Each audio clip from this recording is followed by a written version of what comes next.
twice. PG&E took it out, we rewrote the description, they let us put it back in, it's back in. Your lot, not the Guarala Redwoods piece, the big piece with the proposed development. But yes, what's before the board today includes your parcel, and it is in the boundary map of the district and in the legal description of the district that will be acted on today. I thought that was the case. I wasn't clear, but yes. Thank you. And thank you for your help, too. You bet. And thank you. Thank you, John.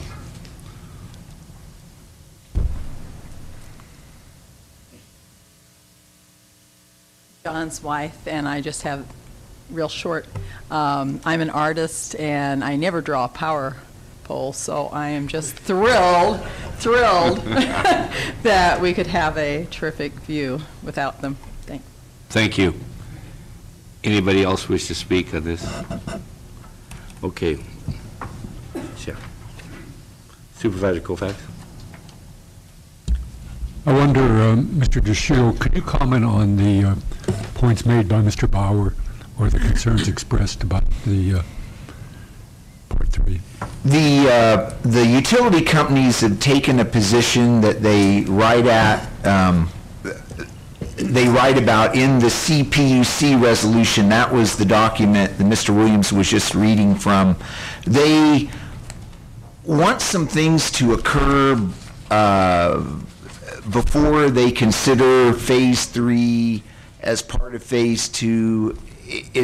It's rather, I don't know, it seems to be something that's going to require the property owner, mostly Mr. Bauer, or the entity he represents, and the utility company sitting down and working out what they really want. As he said, he doesn't agree with some of the things that they're saying, and I'm hoping that we can work through this. I think that the CEO and myself felt like we had agreement in the Phase 1 area to the south. We wanted to move ahead with something, but that doesn't mean we can't concurrently try to work out the situation with the Phase 2, Phase 3. It's a matter of finding the time to work with the utility company. On the one hand, we're trying to get them to move ahead with a design on Phase 1, and hopefully we'll have the resources to encourage them to move quicker on Phases 2 and 3. I don't want to get into it any more than that. Tom. Thank you. In the discussions that I think we had with PG&E, primarily their concerns had to do with the development of the property. In our meetings between Supervisor Colfax and John Bauer and Howard DeShiel, I think the development standards that we would apply to the property, you could put the lines underground ahead of time. So what it really, our stated goal has always been to turn purple in the red, which, because Phase 3 I believe is purple, Phase 2 is red. So we've always said our goal is to turn purple in the red and get Phase 3 done as part of Phase 2, because Phase 3 is really about that undeveloped parcel on the side of the road. So we will be actively working both with in this particular case, we're going to add one other player to the situation, which will be our planning and building director, because he will also comment on some of the coastal issues related to that. So I'm confident we'll be able to continue to work forward with making that happen. The other thing, two other things I was going to remind the public. We do have the Wawala Underground project on the county's website under the CEO's office. All of the previous correspondence relating to the actions are detailed in there if anybody wants to refer to that. We also are putting some GMAC issues on there, although GMAC has its own website for this particular issue. And we will continue as the project moves along. We will post new Gantt charts as far as how well are we doing with the construction progress and anything that comes up. So that'll be our way to try and keep the public informed of changes as the project goes on.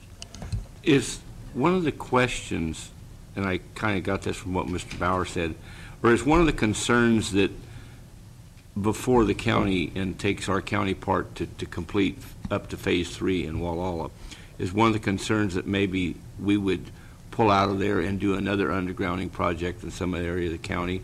Is that, we don't have really another area in the county that we're proposing in the near future to do undergrounding. Actually, none of that is true. The county currently in Rule 28 funds in County of Mendocino account, we have approximately $3.5 million, and it accumulates to the tune of $400,000 or $500,000 a year. So there is no question that there are funds to complete it. I think the concerns are merely having to do with they don't want to dig it up and have to redo it again. Their concerns about the streetscape project where they wanted us to commit where things were going to be so they didn't have to dig it up again. The underground committee is scheduled to meet next month, which is an old committee we're reaffirming again, which will be Howard as your as your director of transportation, myself, and county council. We have a series of projects that we're going to be recommend moving forward on based on certain constraints about how quickly projects can happen. We'll be reviewing those. We will then take that item to the board to be referred to the appropriate committee, whether that be public resources or general government, whatever the direction is. And we will actually be going forward, hopefully, in a couple of other underground projects at the same. It is economic stimulus in our office's opinion because it's money that could be spent toward these projects. Some of the concerns you get into with undergrounds, you have to worry about, was there a gas station somewhere along the route that you were traveling that when you run into contamination issues, that obviously slows down how fast you can go in an underground project, and who owns the land is in Caltrans right-of-way or county right-of-way. In this public hearing process, any other remarks from staff? No. No, okay. With that, any questions? Just to have one question with regard to the county staff time costs. Are those reimbursable through the fund? Unfortunately, current regulations from the California Public Utilities Commission does not allow county staff time to be reimbursed. That is a concern that Howard has. Our office has had some discussions with PUC staff, and now that we have once we get through our LEDGE program, part of the recommendations you'll see come from our office is to actively engage in a rule change with the PUC, allowing Department of Transportation staff to be reimbursed for the work that they're doing. Thank you, because next year the projected costs are going to be $65,000, and I'm sure you don't like to hear that. So, thank you. Any other questions of the staff or public from board members? With that, we will close the public hearing and bring it back to the board. Supervisor Colfax. Mr. Chairman,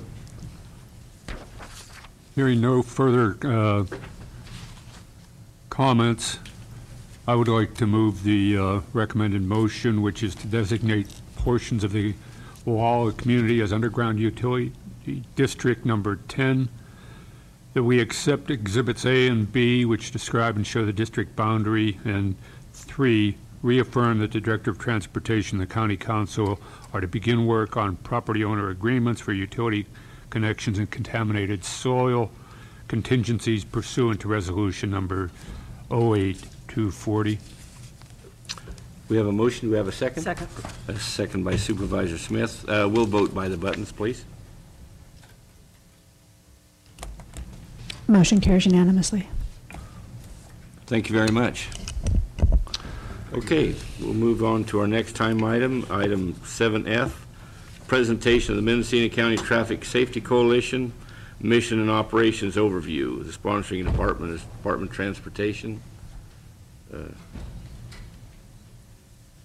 Mr. Chair, if I might, Sheriff Tom Allman is having post-training today with his entire leadership command staff, and he asked me to relay both to the board and our other partners in this coalition that regrettably they cannot be here today. They do have post requirements to fulfill, but they are in concurrence with, I think, what you're going to hear today.